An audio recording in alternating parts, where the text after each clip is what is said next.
Գիտեք, ինչ ադատ ունենք մենք, ներվայնացնելու ադատն է, մի մարդու, նկարվենք։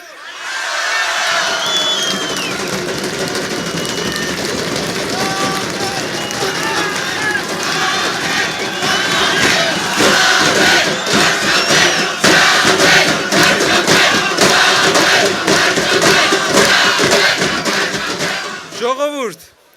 գիտեք, այստեղ գրված է փոփոխություն։ Դա հիմնական բառն է, որը մենք ուզում ենք բոլոր հայերը իմանան, թե ինչի համար ենք մենք պայքարում։ Ինչն է փոփոխությունը։ Ուզում եմ ձեզ պատմեմ իրական փոփոխության մասին։ Համայնքներում, երբ մենք այցելում ենք համայնքներ, մարդիկ ասում են, լավ, բոլոր քաղաքական գործիչները նույն են։ Ասում են, Նարեկ ջան, լսել ենք, բայց մի տեսակ քաղաքական գործիչների հանդեպ համակրանք չունենք, միշտ խաբել են։ Ու այդ ժամանակ մենք մի բան ենք ասում։ Ասում ենք, եկեք գործիչների անցյալը համեմատենք իրար հետ։ Համեմատենք ինչ ճանապարհ են անցել մարդիկ։ Ու ինչ փոփոխություն են բերելու։ Որպեսզի բոլորին պարզ լինի, մի օրինակ բերեմ։ Հայաստանի իրական այս պահի երկու խորհրդանիշ եմ ուզում ձեզ ցույց տամ։ Մեկը այսօրվա Հայաստանի, մեկը փոփոխություն եկած եւ ուժեղ Հայաստանի։ Այս սաղնոտ բան է։ Ուրեմն մարդ կա, որ այս մուրճը ժողովրդի վրա ճոճում ու սպառնում է։ Էսի այսօրվա Հայաստանի խորհրդանիշն է, սեփական ժողովրդի վրա մուրճ ճոճելը,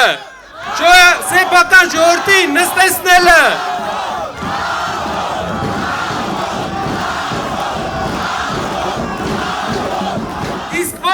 Վաղվա Հայաստանի խորհրդանիշը, վաղվա Հայաստանի խորհրդանիշը, վաղն է ժողովուրդ, վաղը։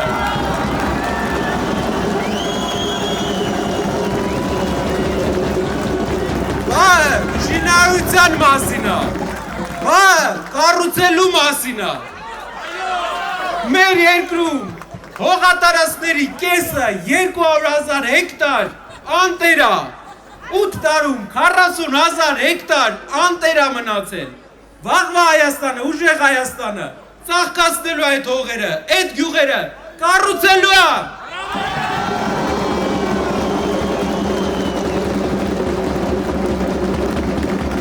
Մեր երկրում հազարավոր մարդիկ չունեն բնակարան, հազարավոր մարդիկ ապրում են վարձով, Արցախից բռնի տեղ անվածները չունեն բնակարան, Գյումրիում, երկրաշարժից տասնյակ տարիներ հետո Սպիտակում չունեն բնակարան։ Ինչպես են կառուցելու այդ բնակարանները, ինչպես են կառուցելու 20,000 բնակարան։ Բավ!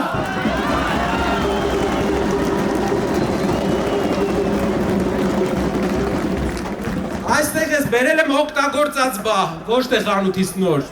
Նոր չաշխատած բայրը մեզ պետք չեն։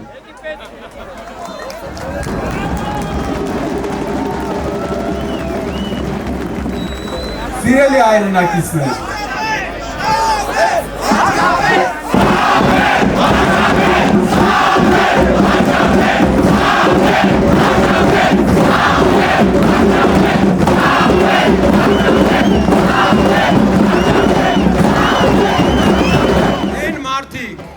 Ովքեր մեզ հարցնում են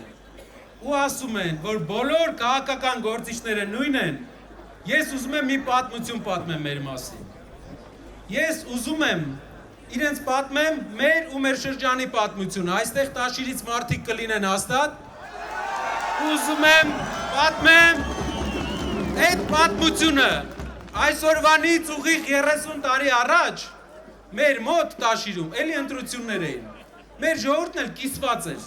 բաժանված էր, ուղիղ, ինչպես այսօր մեր Հայաստանում։ Իհարկե, այդ ժամանակվա ընտրության հակառակ կողմը շատ մեծ հարգանքի արժանի մարդիկ էին, բայց ժողովուրդը կիսված էր։ Եվ մեր ընտանիքի անդամները դեռ երիտասարդ էին, դեռ հայտնի չէին, նոր էին սկսում։ Ու այդ ընտրությունների ժամանակ մեր Տաշիրի ժողովուրդը վստահություն տվեց մեզ։ Հիմա, սիրելի հայրենակիցներ, հարցրեք մեր Տաշիրի ժողովրդին, իրենք գոհ են այդ վստահության համար 30 տարի հետո։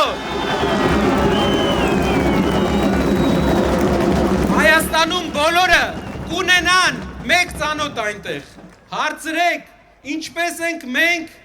մեզ պահել այնտեղ, ինչպես ենք վերաբերվել մեր եղբայրների հետ, ինչպես ենք մենք վերաբերվել մեր պատասխանատվությանը, ավել ենք արել, թե ոչ, օգտվել ենք, թե տվել ենք։ Հիշեք, սա օրինակ է ամբողջ Հայաստանի համար, տասնյակ տարիներ հետո, եթե Աստված ցանկանա, եթե այս ժողովուրդը ցանկանա, մեր ժողովուրդը հիշելով այս ժամանակաշրջանը, լավ է հիշելու այս ժամանակաշրջանը, որովհետև մենք այս անգամ էլ արդարացնելու ենք մեր ամբողջ Հայաստանի հայրենակիցների սպասելիքները։ Այս անգամ գործը շատ է, երկիրը քար ու քանդ է, գործարանները քանդված են, զրոյից պետք է սկսենք, քիչ բան է մնացել, բայց պետք է աշխատենք իրար հետ ու սկսենք ու վստահ եմ հասնելու ենք նպատակին, կառուցելու ենք մեր երկիրը։